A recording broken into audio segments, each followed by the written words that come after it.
যতই সময় গড়াচ্ছে ততই আশার শেষ আলোটুকু অবধি নিভে যাচ্ছে। হ্যাঁ বন্ধুরা, ভিডিওতে লাইক দিয়ে দেখতে থাকুন। সার্থকের বাবা পিসিমণি যখন হসপিটালে এসে পৌঁছায় ঠিক সেই মুহূর্তে সার্থকের বাবা বলতে থাকে যে, "তুই এখনো যাসনি, চলে যাসনি কেন? ওকে মৃত্যুর মুখে ঠেলে দিয়ে এখন আর তোর এই মিথ্যে অভিনয়টা করে লাভটাই কি? তুই এর থেকে বরঞ্চ যেখানে যাচ্ছিলিস সেখানে চলে যা। যদি তোর এই ফ্লাইটটা মিস হয়ে থাকে তুই বরঞ্চ নতুন করে টিকিট কেটে তুই চলে যা। কিন্তু তা সত্ত্বেও তোকে আমি এখানে কোনো মতেই বরদাস্ত করব না।"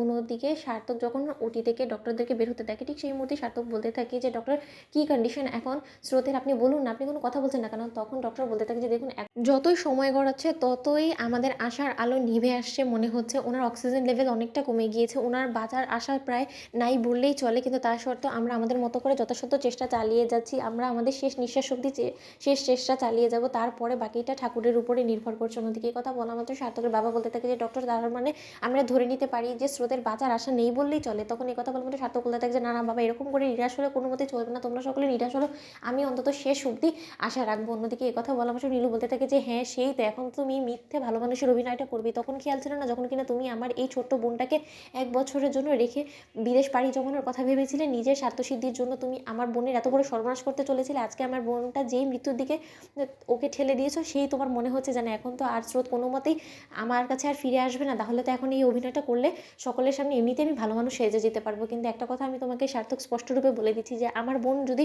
কোনো মতে আমাদের সকলকে ছেড়ে চলে যায় তাহলে কিন্তু তোমাকে আমি কোনো মতেই রেহাই দিব না। তোমার যাতে সর্বোচ্চ শাস্তি হয় সেই ব্যবস্থাই আমি করবো। কারণ আমাদের ছোট্ট বোনটাকে তুমি অনেক বড় আশা দেখিয়ে কিন্তু আমাদের কাছ থেকে নিয়ে গিয়েছিলে। আমাদেরকে বিশ্বাস করিয়েছিলে যে না, তুমি আমার বোনকে ভালো রাখবে। কিন্তু যখন তুমি এই কাজটা করতে ব্যর্থ হয়েছো তাহলে এবার তোমাকে শাস্তির আওতায় তো অবশ্যই আনবো আমি।"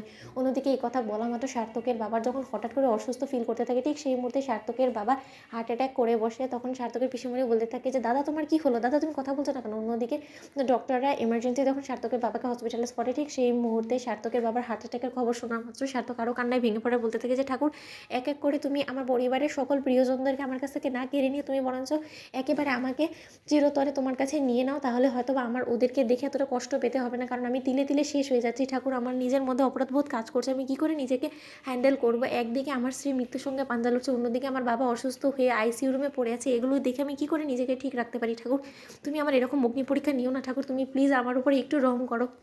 ঠাকুর, আমি তোমাকে বলে দিচ্ছি, ওদের মৃত্যু দেখার আগে তুমি প্লিজ তোমার কাছে আমাকে ডেকে নিও। কারণ আমি চাই না যে আমার চোখের সামনে দুজন আমার ভালোবাসার মানুষ এরকম করে শেষ নিঃশ্বাস ত্যাগ করুক আর আমি জীবিত থেকে যাই। কারণ এরকম জীবন থাকা থেকে তো না থাকাটাই বেটার।" অন্যদিকে এই কথা বলা মাত্র সার্থকের পিসিমণি বলতে থাকে যে, "হয়েছে রে সার্থক, এবার নিশ্চয়ই তুই ক্ষান্ত হয়েছিস। কারণ এটা তো তোর দেখার বাকি ছিল, তাই না? তুই তো এটাই চেয়েছিলিস যে তোর পিছুটান থেকে শুরু করে তোর সকল দায়িত্ব কর্তব্য সব কিছু একবারই শেষ হয়ে যাক। তাহলে তুই নিশ্চিন্তে বাড়ি জমাতে পারবি।" তো বন্ধুরা, ভিডিওটি ভালো লাগলে লাইক এবং শেয়ার করে সাবস্ক্রাইব করতে ভুলো না।